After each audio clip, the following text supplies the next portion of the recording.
Welcome to the Australian Hiker Podcast, Australia's longest-running hiking podcast, downloaded over 750,000 times in over 160 countries and providing you with an Australian perspective on all things hiking. We're your hosts, Tim and Jules Savage, coming to you from Ngunnawal and Ngambri country. This is episode 268 of the Australian Hiker Podcast, and in this week's episode, we talk about hiking in the Australian Alps. We hope you enjoy. Before we get into today's episode, if you'd like to help support Australian Hiker and this podcast, there are a couple of ways that you can help us out. Firstly, by subscribing on your podcast host of choice so that each episode is available as soon as it's published, and if you have the opportunity, leave us a 5-star review. Another way to support us is go to the Australian Hiker website at www.australianhiker.com.au and click on the Support Us page and buy us a coffee. You can do a one-off donation or become a monthly supporter. All donations are greatly appreciated and help us to continue producing this podcast and blog. Now let's get on to today's episode.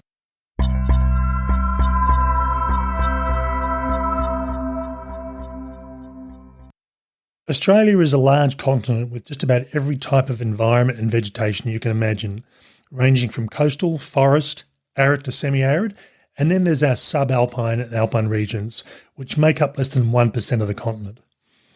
The practice of planning hikes is the same no matter where you are. However, there are some specific considerations that hiking in the Australian alpine regions require. In this podcast episode, we look at what these are and discuss how you can overcome them. Now, the first thing we want to look at is what are we talking about when we're talking about Australia's alpine regions. Now, as we mentioned, Australia's alpine and subalpine regions only account for roughly about 1% of Australia's landmass. So what defines alpine and where is it located from an Australian perspective? When we're talking about subalpine areas, we're talking about those areas between 6 and 1,200 metres in New South Wales, ACT and Victoria, or if we're talking about Tasmania, between 300 and 900 metres. That's pretty low, isn't it? It is pretty low, but again, just considering what the terrain of Tasmania is, it's much further south, and it's fairly mountainous for such a small little state. When we're talking about the alpine zone, we're talking about areas which are 1,200 metres or more above sea level in the ACT, New South Wales and Victoria, or if we're talking about Tasmania, 900 metres above sea level. One thing I would say here is that many people associate the Australian Alpine region with the Australian Alps National Parks, which are located in ACT, New South Wales and Victoria. But there are also alpine zones within Tasmania as well. But certainly when we think about the snowfields and the ski fields, which is where you're thinking about the alpine areas, the bulk of them do tend to be in mainland Australia. When you think about the world's alpine regions, so in the US, in Europe and South America, and also parts of Asia, you tend to think about the big alpine mountains. And in most of those Alps that are located overseas, they tend to be rock-based. So think about the big mountains, think about Everest, think about the Matterhorn in Europe. They're large lumps of rock. Yeah. Well, they're very tall. Yeah. Large lumps of rock. But from an Australian perspective, Australia's alpine regions, or Australia as a continent, is a much older continent. So Australia's alpine region is much lower. And certainly Kosciuszko, which is our tallest mountain at 2,228 metres above sea level, is relatively small in comparison. And almost without fail, but not all of them, our mountains tend to be soil covered and covered with vegetation of some sort. And it can be quite thin, though. I mean, it's not necessarily deep alluvial soils, so that dictates also the kind of vegetation you'll find there. Yeah, so when you think about Kosciuszko and the area surrounding Kosciuszko, which is very much above the tree line, it's pretty much grassy areas, particularly as you're getting up into the higher regions. As you come down a bit lower, you start picking up shrublands, very low-growing shrubs and alpine heathlands. But there's virtually no trees up at the highest part of the Australian alpine zones. So in the past, we've done the Aussie 10, which is Australia's 10 highest named peaks, and they're all above tree line. Now, these soils are, as Jill mentioned, fairly shallow. They do provide an anchor for the plants, but they're also very easily damaged. So if you think about walking up to Kosciuszko, if you've ever done that before, there's two main routes that are used. One is on Management Road, coming up through from Charlotte Pass. And if you're coming up from Perisher, which is probably the main one, up the chairlift, you've got a lot of metal-based mesh walkways, simply because Mount Kosciuszko pretty much is Australia's most walked trail, with roughly about 100,000 people a year summiting Mount Kosciuszko. And if you imagine that on bare soil, you just end up with a huge amount of erosion. So by putting those metal boardwalks in until you actually cut into the management trail for the last section up there at Rawson's Pass, you're very much on that metal mesh. And I think the other thing about those boardwalks is that they contain people. You know, they do keep them on the boardwalks, and so your track doesn't get wider and wider and wider, which is something that we see in other fragile and sensitive areas. Now, from a planning perspective, any hike, it doesn't matter what you do, and we've done a similar podcast to this one previously in relation to hiking in arid regions. And I've been thinking about doing this for Australian Alpine regions for quite a while, and there are some unique considerations if you've never hiked in the Australian Alps before. And we aren't just talking above tree line, which is the very highest part of the Australian Alps. There are also a lot of alpine forests and treed areas which are very different. But certainly there are some considerations which, if you've never been there before, you may not be obvious what they are, and you may not know the considerations you need to take into account to have a good hike. So we'll start looking at those, with the first one being temperature. Now, when we think about Australian Alps or Australian Alpine, we automatically think cold, and you wouldn't be wrong here. I think if you're talking about the highest areas in Australia, the Alpine areas, the temperatures aren't as high as they are much lower down.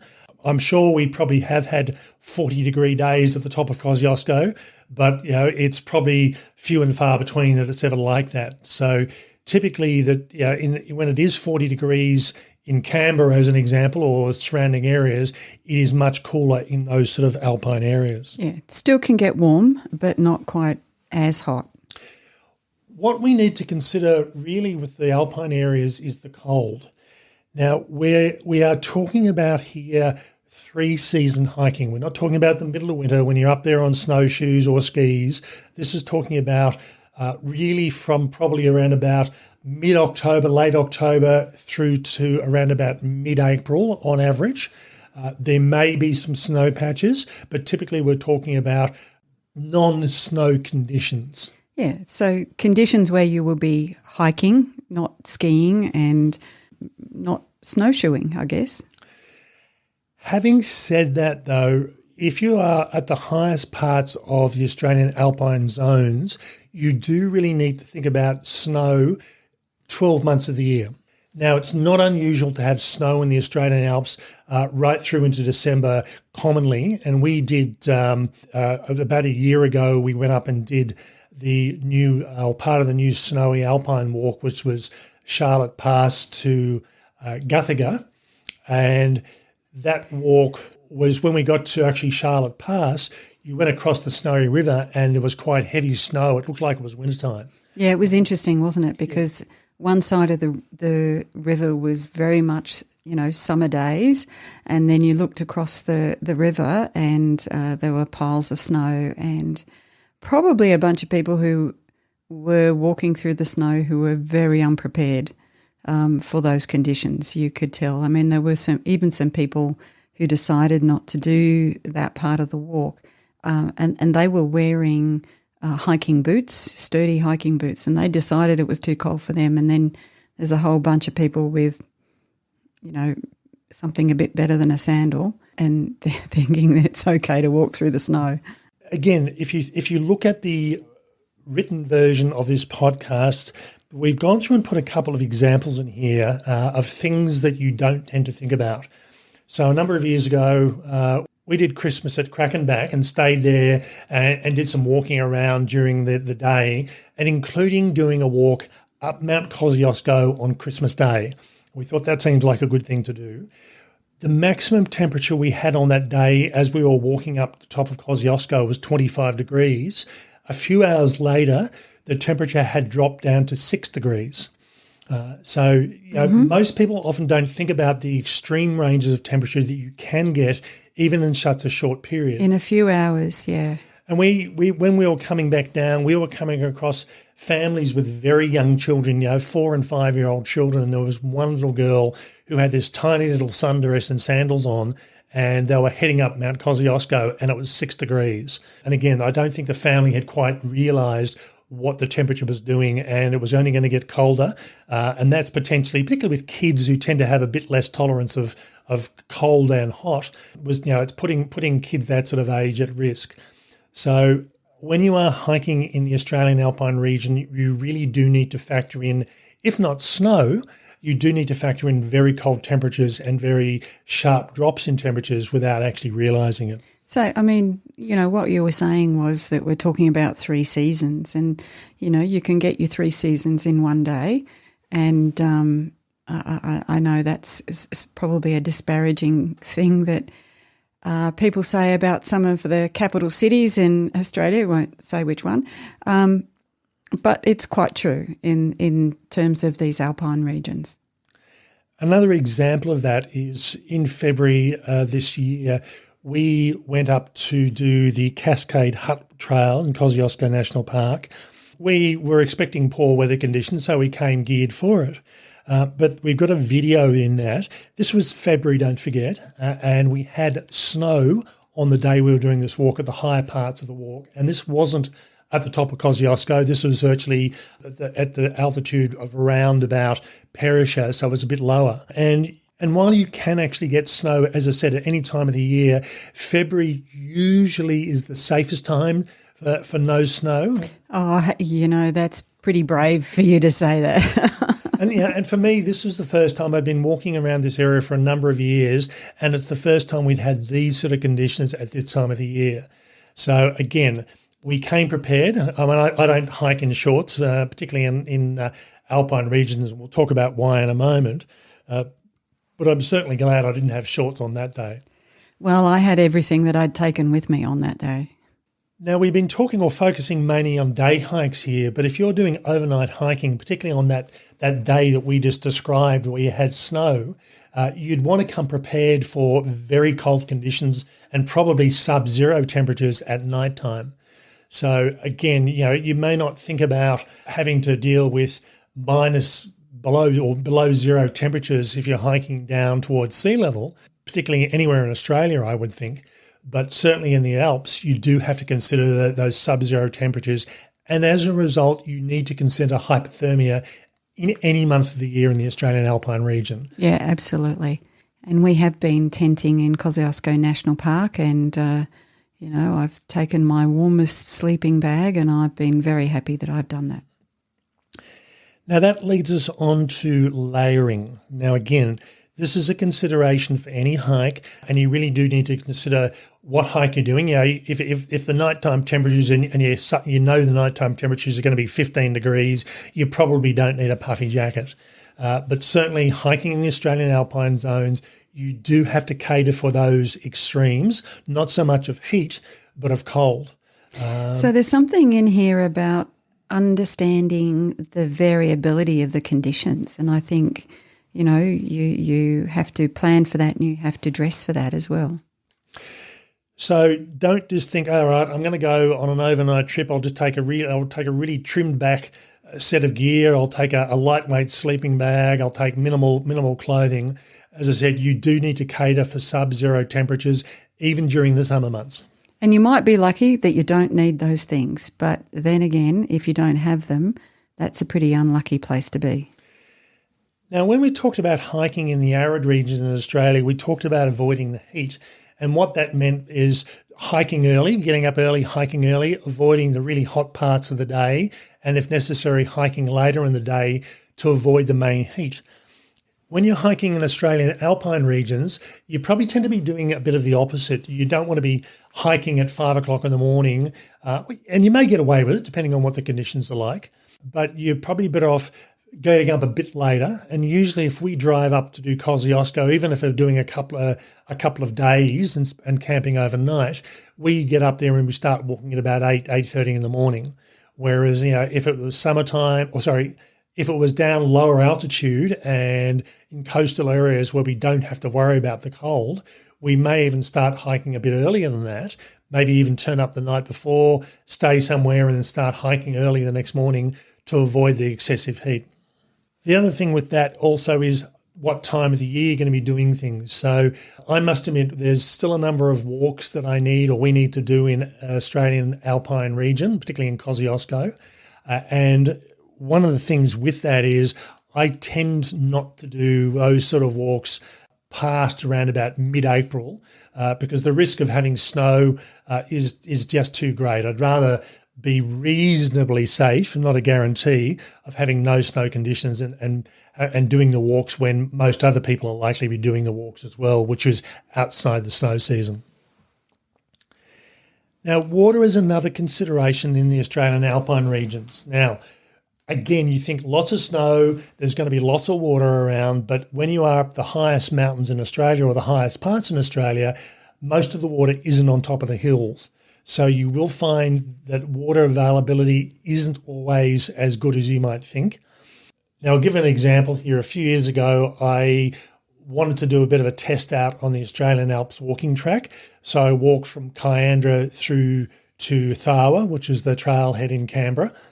And what I found, that was about 112 kilometres, and I found that I was hiking in areas that I was reasonably familiar with and expecting a lot of water availability.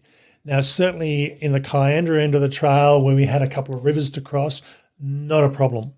But I ended up getting through towards ACT, which was where I was doing most of my hiking as day hikes or a couple of overnight hikes, and finding that river sources or water sources that I was used to using almost without fail, always being water, and this was in around about April, there was just no water around. Yeah. And I found out that I was getting my water at one stage out of a drainage channel, and I bypassed another source thinking, I know there's more water further on, and discovered there wasn't.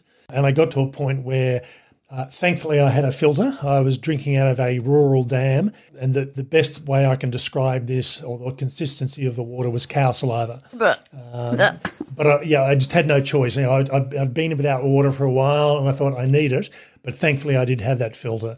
But if I didn't have the filter, it would be then which is going to be worse, drinking cow saliva or not drinking at all. Yeah, and if you don't believe Tim, there's a photo of his water bottle, filter bottle, and it's pretty disgusting.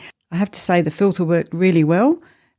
It was pretty clear by the time you squeezed it out the other end, but I wasn't so sure it would be that way. That's for certain.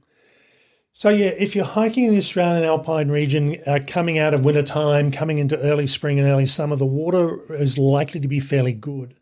But if you get into, if it's been a hot, dry summer, which is what we've forecast for the year ahead, you'll find that you get into autumn and a lot of those small little rivulets and water sources have actually disappeared. Now, hiking up around Kosciuszko, there's a couple of lakes up there which are relatively safe. I mean, Blue Lake, as an example, there's always water in there. And there's a couple of other, Lake Albina and a couple of other lakes in that area where you're going to get water. But if you're not in that particular area, and I'll use as an example here, we did the Aussie 10 and we hiked the last night just below Ram's Head North, and we were lucky because there was a very small stream, and I do say very small here, and it took me a long time to get a reasonable amount of water because getting the water into the container was the bottle pretty flat, and it took me a long time to fill it up and to do that multiple times. So while there are water sources up there, you do need to be aware of them. And I think it's almost a matter, if it is towards the end of summer into autumn, it's almost like seawater, fill your water container up. Yeah, absolutely. Don't assume it's going to be there. From here, we'll move on to UV, and this is the other thing that a lot of people really don't consider or aren't aware of. Now, when we're talking about the top of Kosciuszko and even all those taller mountains, or even in the taller mountains through Victoria, the UV levels are roughly 24 to 28% stronger. So, that's a fairly large whack of additional UV. So while the temperatures may not be that hot, it might be 18 to 20 degrees, the UV is extremely strong and it is so easy to get sunburn. I have seen so many people, particularly walkers as opposed to hikers, doing the main range walk and doing it in tank tops and singlets and shorts and thongs, and they get fried by the end of the day. Yeah, they're crispy by the end. I've made a couple of mistakes here, and there's some images there in the write-up where I did this walk from Guthiga to Charlotte Pass. I stupidly put a cap on because the temperature wasn't too hot. Knowing better, I really do not use a peak cap up there, but I thought it's cloudy, it's fine. And I've got this lovely white top of my head. I've got a red neck and ears, and you can even see a round semicircular patch where the gap in the hat was at the back. And I just, as I said, I knew better, but for some reason I just thought, no, a peak cap will be right. So usually I will always wear a broad-brimmed hat in the Australian Alps. I will, because I'm a tracking pole user, I will wear Lycra fingerless gloves. Because your hands tend to be almost in an upright position, you've got the backs of your hands are being exposed to the sun almost on a permanent basis. So getting the backs of your hands sunburn is really common. And they really catch the sun. Yeah. They really catch the heat. And if you are wearing shorts and short sleeves, I'll go into another reason why you don't do that in a moment. You're constantly having to reapply sunscreen time after time after time. So it's just easier to wear long pants and a lightweight long sleeve top just to avoid the sunburn. And the last time we were up there and it wasn't snowing, for some reason I unzipped my pants and decided I'd wear shorts, and lo and behold, the backs of my legs got burnt. And even though I put a lot of sunscreen on and I kept applying it, I couldn't just keep up with the demand. Now for something a bit less common, I suppose, and again, I think this is one of these things that most hikers would not think about, this is lightning strike. Now, I have got a real interest in long-distance hiking. I'd like to do some long-distance hikes in the US. There's some hikes in Europe that I want to go through and do. And one of the things you always think about or hear about when you read about those hikes is the issue of lightning strikes. And I'll use as an example here, we were hoping to do the GR20 a few years ago, and that's when the start of COVID hit, so we haven't yet to make it over there. But this is one of the great routes, and this is Great Route 20, which is based in Corsica, and it goes across the spine of Corsica. And I think it's roughly around about July each year, they say you need to be stopping your hiking or to the next hut by about midday, because without fail you get the summer thunderstorms and lightning storms coming through, and lightning strike is a real issue. Yeah. In the US, hiking above the tree line is considered a real danger in some parts. And again, if you see a thunder and lightning storm coming in, you move fairly quickly to try and get through the tree line. But unfortunately, we tend not to be able to run or outrun thunder and lightning storms that easily. Now, people tend not to think about this too much. I know people have died in Australia while hiking by being struck by lightning. It is not that common. Really, there is 5 to 10 people roughly a year that get hit by lightning each year and quite seriously injured or even killed. And there's roughly another 100 who get injured by lightning. Now, a lot of these strikes are, funnily enough, or not funnily enough, but strangely enough, occur indoors. People on phones when there's a lightning storm, which is something you're not supposed to do. But yeah, certainly if you're out and about. Now, I've had a couple of instances when I've been hiking where lightning has been a consideration. So a few years ago when I was doing an overnight trip up Mount Kosciuszko, and you're not allowed to camp on the summit of Kosciuszko, so I was camping near Seaman's Hut, which was a roughly a sort of a 40, 45-minute run up towards the top of the mountain. And as I was walking up from Charlotte Pass, I had this thunder and lightning storm basically chasing me, and it was coming in. It was definitely heading in my direction, and it was moving fairly quickly. So I managed to get into Seaman's Hut. I stayed in there while the storm passed away, and then when it had moved on, it left me a bit concerned that it was still potentially around. So even though you're supposed to actually set up your tent away from Seaman's Hut, I camped at the side of it just to be on the safe side. I didn't want to be caught out in a thunderstorm or a lightning storm if it had have come through again. Now, potentially you could always, I could have justified sleeping inside Seaman's Hut because it's there for emergencies, and I think being in a lightning storm above tree line is probably counts as an emergency. Counts as an emergency. But again, I was happy to, once I was convinced that it had moved on, or at least if I was going to be sleeping in my tent, I could basically move very quickly inside and provide a bit of protection. I have heard of other hikers being hit by lightning or the ground's been hit and it's run into them. So again, it's normally not, it's nothing in the relation to things like car accidents for the volume or the danger that's involved, but it is a consideration.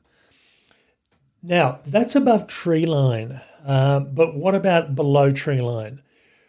Jill and I, a few years ago, in fact, it was probably about 5 or 6 years ago, hiked up Mount Bimbri as a multi-day walk, and we got to Cotter Flat where we were setting up our tent. We put our tent up. We got inside our tent just before it started raining, and we were listening to this lightning and thunderstorm coming through. And we were in amongst low trees, not the big trees. And the reason for that is we were listening to this storm coming through. There were no strong winds. It was just heavy rain and lightning. And we're listening to a number of big trees going down. Crack, just huge cracks. And these were 20 to 30 metre tall trees. A lot of them were dead trees, and they're the ones that are coming down. So lightning strike is one of the biggest major causes of fire in this country. And certainly you don't want to be camping in amongst the really big trees, particularly if they're dead. If they look like they're not healthy, keep away from them because they can present a strike point for lightning, and you don't want to be anywhere near if these trees do come down. Yeah, and it was the noise was just deafening, and as Tim says, we weren't in amongst the big trees. They were more sort of more shrub-like and much softer for a bit of protection. But yeah, we were a bit concerned. So from here we'll look at wildlife and vegetation, and there really are two separate areas we're talking about here, above the tree line and below the tree line. Now, when we're talking about above the tree line from a vegetation perspective, that's what we mean. There's no trees, the trees have stopped, and usually in the Australian Alps that often means the snow gums tend to be the last trees, and they tend to get shorter and shorter as you get closer to the edge of the tree line, and they tend to get more stunted and windblown. And you get heath predominantly from there on, and the higher you go, the thinner it gets. Yeah, and you come virtually into grass, and that's about it as you get to the very highest areas. Below the tree line, vegetation-wise, you're pretty much getting everything and anything. You're getting snow gums, you're getting large eucalypts, you're getting virtually anything you can imagine. It tends to have, even in mainland Australia, the Australian Alpine regions, to me, are very similar to the vegetation regions in Tasmania when you're in the Alpine zones. So you're getting that full range of big trees, small trees, ground covers and anything in between, and getting good diversity of it. Where the variation tends to happen is with the wildlife. So above the tree line, lots of birds, certainly not cockatoos and things like that. I don't think I've ever seen a cockatoo around Kosciuszko at all, but you get lots of crows and the crow family. You get a lot of smaller birds around, but there's a lot of areas where there's no small vegetation or vegetation for them to nest in, so they tend to be down closer to the tree area. There are smaller animals above the tree line. The further you go below the tree line, the bigger the animals get, I guess, is probably the fair thing. More obvious, I guess. And once you do get below the tree line, everything is is pretty much as what you'd expect to find in the lower areas. You do get snakes, and the only tiger snake I have ever seen on trail has been in Kosciuszko National Park below the tree line, and that surprised me. I was expecting different snakes, but not tiger snakes, but obviously this one was quite happy where it was, and there wouldn't have been the only one. But I'm used to seeing copperheads quite commonly, and also even brown snakes in the alpine zones, particularly towards the edge of the ACT border. So you still are getting a lot of that, the wildlife as you'd expect in lower altitudes. The other thing that you will pick up, again, not so much into the heavily treed areas, are horses. So introduced animal, not typically above the tree line. They tend to be below the tree line. And when I did that walk from Kyandra back through to Tharwa, I stopped counting at 200 horses.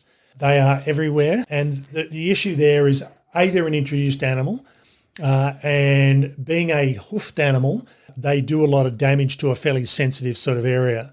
So I've seen water sources in the Alps that have been trashed by horses that just run through them. Now, that has a couple of impacts from a hiking perspective. I'm not a fan of drinking from water sources, even if they look pristine, but particularly when you've got horses running through a lot of the water sources, I do filter, and I would strongly recommend filtering. The other issue is, and this is something I only learnt after doing that Kyandra to Tharwa walk, is I couldn't work out why there's all this horse poo in the trail. And that's just, it wasn't off the trail, it was in the trail. And I talked to someone afterwards that knows about this sort of stuff, and they said the stallions mark their territories, so you'll end up with these large piles of horse poo, and sometimes you've just got no choice but to walk through it. It's that thick and heavy. So it's a consideration, and it's something I just hadn't thought about before, and it's something I hadn't had to deal with before. Yeah, and I guess it's probably the most obvious place to do it in a way, because, if there's a trail, it's reasonably clear. So if you're marking your territory, you want it to be obvious. Okay, now let's start talking about the smaller animals, I suppose, the creepy crawlies. And there's two concerns from a hiking perspective that hikers may or may not have thought about, particularly if they're not familiar with these areas. The first and by far the most common is the march flies. These are a biting fly. Huge biting fly, and specifically it's the females that bite. The males, of course, it is. The males are actually feeding on nectar off plants. So it's the female flies. So they're intoxicated in the corner, are they? Yeah, I think so. So it's the females, and that's to do with the production of eggs and breeding, that they decide they want the blood. And these flies have an extremely good work ethic. And again, I've shown some photos here. There's one that's actually sitting on my leg, probing my pants.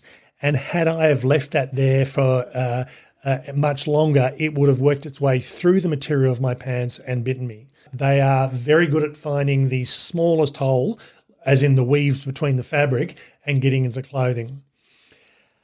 I have seen them on leather boots, trying to get through leather boots. Now, if you think about horses and kangaroos, essentially that's leather, but it's not the sort of leather you get on boots. They're never going to get through boots, but that doesn't stop them from trying. Now, main range walk a number of years ago, as I said, I had all these people that were wandering around in singlets and shorts and thongs, and I caught up with a few of them at the end of the day that I'd seen throughout the day, and they said that was a mistake. They were just getting bitten all day.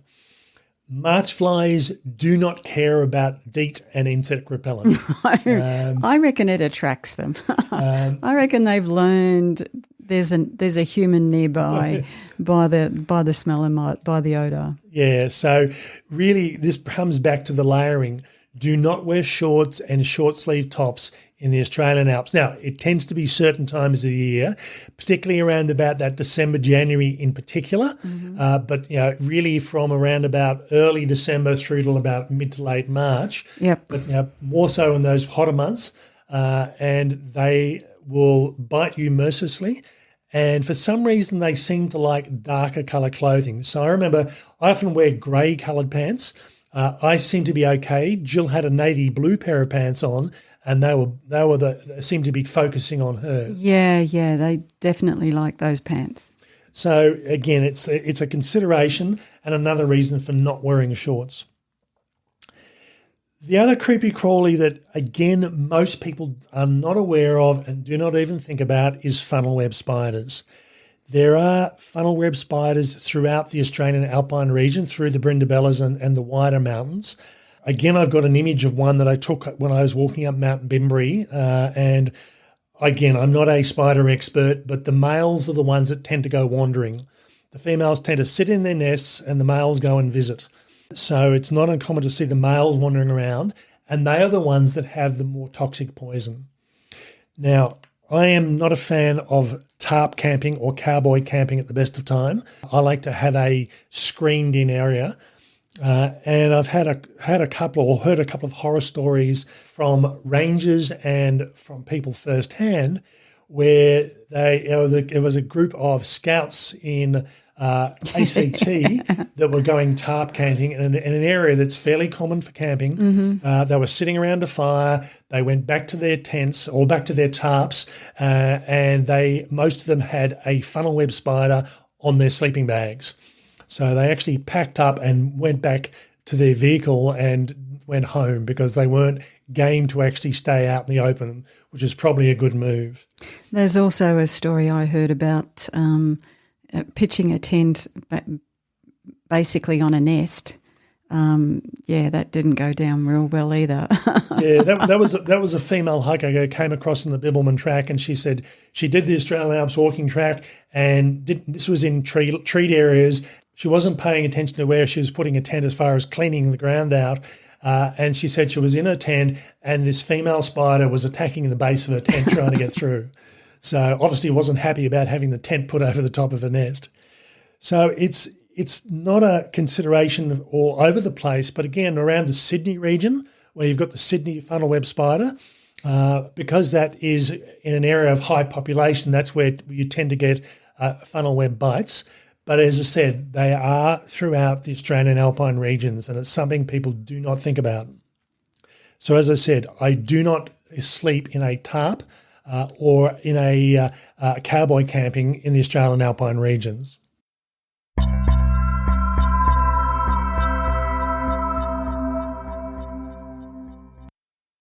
So to wrap this up, like any specific region or environment in Australia, there are a set of hiking considerations that you will apply. It doesn't matter where you are. We didn't mean to make it sound as if this was the last place that you should go. There's a lot to think about that might not be so obvious. No, and certainly from my perspective, I do love hiking up in the Australian Alpine region. I love the Alpine region. But again, there are considerations. So from an equipment perspective, I almost without fail, I will hike in long sleeves and long pants. But again, in the Alpine areas, that's a definite. I'll also wear the Lycra fingerless gloves. I'll also wear a broad-brimmed hat.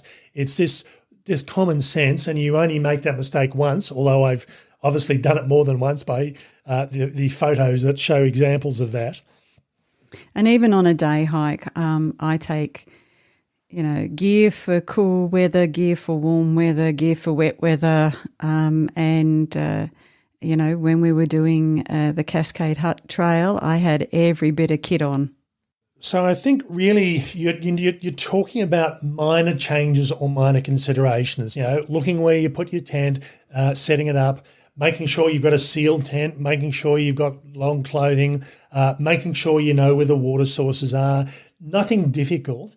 But again, it's the sort of thing that if you don't think about these things and think, this is just like camping at home, wherever home might happen to be, this is where you might come unstuck. So do the planning, put the thought into it, and you'll have a good experience in the Australian Alpine region. Okay, that's all for this week's episode. I hope we haven't scared you off hiking the Australian Alps. As we've said, we really do like it. It's just a matter of considering those extra things you may not have thought about. Okay, that's all for me. Bye for now. And bye from me.